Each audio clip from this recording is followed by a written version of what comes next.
আওয়াজ উঠেছে এই জাতীয় সঙ্গীতকে কিভাবে এখন সংস্কার করা যায়। এমনকি মিউজিক লাগিয়ে সুরটাকে লালন থেকে হাওলাত করে, সঙ্গীত একরকম, সুর আরেক রকম। জাতীয় সঙ্গীতের ভিতরে যে প্রাণ থাকা দরকার, জাতীয় সঙ্গীতের ভিতরে যে উচ্ছ্বাস থাকা দরকার, জাতীয় সঙ্গীতের ভিতরে জাতীয় যে চেতনা থাকা দরকার, আমাদের জাতীয় সঙ্গীতের ভিতরে এর কোনোটাই নেই।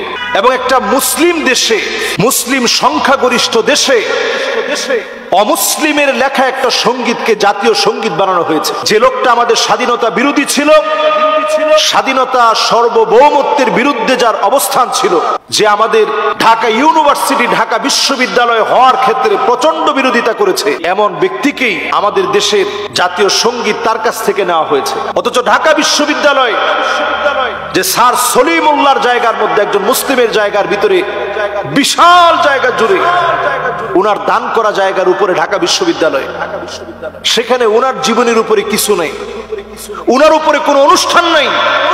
রবীন্দ্রনাথের উপরে আমার দেশে অনুষ্ঠান করা হয়, তাকে নিয়ে বন্দনার শেষ নেই আমার দেশে। যে লোকটা বাঙালিকে অপমান করে কথা বলতে খুব খুশি হতো, খুব আনন্দ পেত, তার কবিতার ভিতরে লাইনে লাইনে বাঙালি জাতিকে ছোট করে কথা বলা।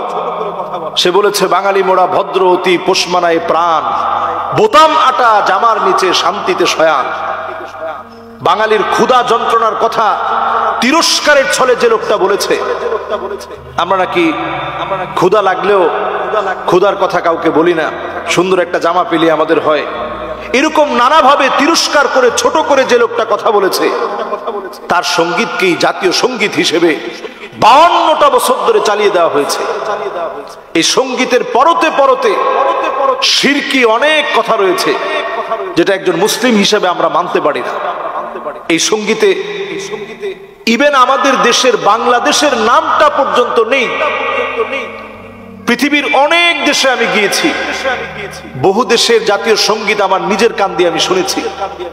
আমাদের আল আজহার বিশ্ববিদ্যালয়ে নাদিল ওয়াফিদিন, বিভিন্ন দেশের কালচারের উপর একটা প্রোগ্রাম করা হতো, এবং সেখানে প্রত্যেক দেশের জাতীয় সঙ্গীত সেখানে গাইতে বলা হতো। তো আমরা খুব অবাক হতাম, এমন কোন দেশের জাতীয় সঙ্গীত আমরা শুনি নাই যেই দেশের জাতীয় সঙ্গীতের ভিতরে তার দেশের নামকে রিপ্রেজেন্ট করা হয় নাই। কিন্তু আমার সোনার বাংলা, আমি তোমায় ভালোবাসি, এখানে বাংলা, পশ্চিম বাংলা আর পূর্ব বাংলার যে বিভক্তি, সেটাকে আলাদা না করে, বাংলাদেশের কথা প্রচার না করে, শুধু বাংলার কথা বলে এখানেও একটা বিবাদ সৃষ্টি করা হয়েছে।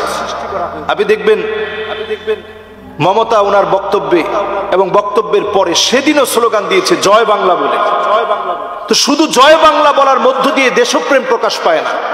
আমার ন্যাশনালিটি হচ্ছে আমি বাংলাদেশি, আমার বাংলাদেশের নাম থাকবে, এটা হচ্ছে আমার দেশপ্রেম। এই দেশপ্রেমে যারা জাগ্রত, প্রত্যেকটা লোকই এখন নানাভাবে এই জাতীয় সঙ্গীত নিয়ে কথা বলছে।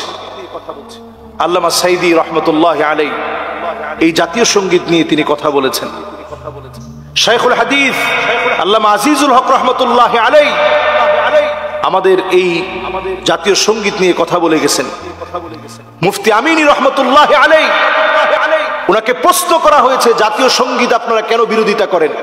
তিনি বলেছেন, এই সঙ্গীত আমাদের মসজিদে চলে না।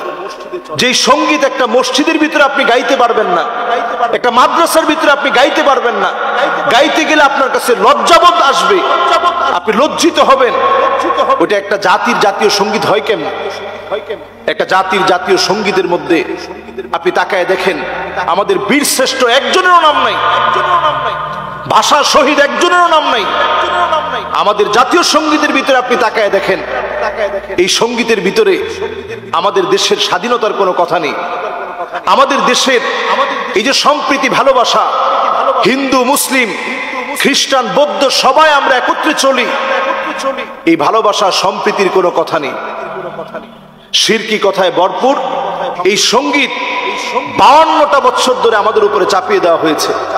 এখন আওয়াজ উঠেছে এই জাতীয় সঙ্গীতকে কিভাবে এখন সংস্কার করা যায়।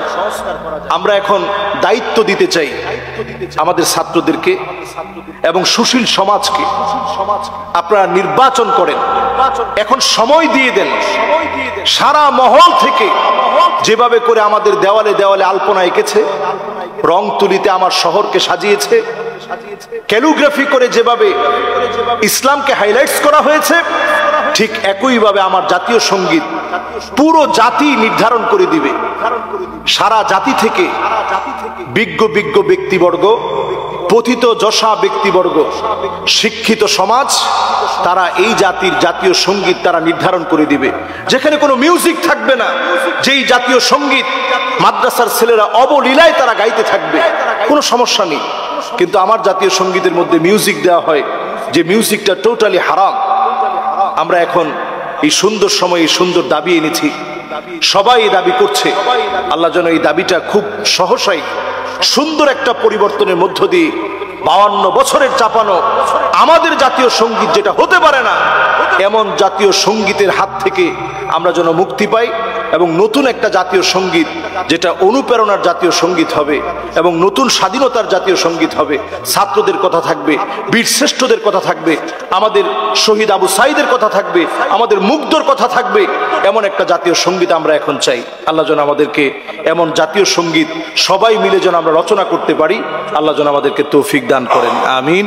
আসসালামু আলাইকুম ওয়া রাহমাতুল্লাহি ওয়া বারাকাতুহু।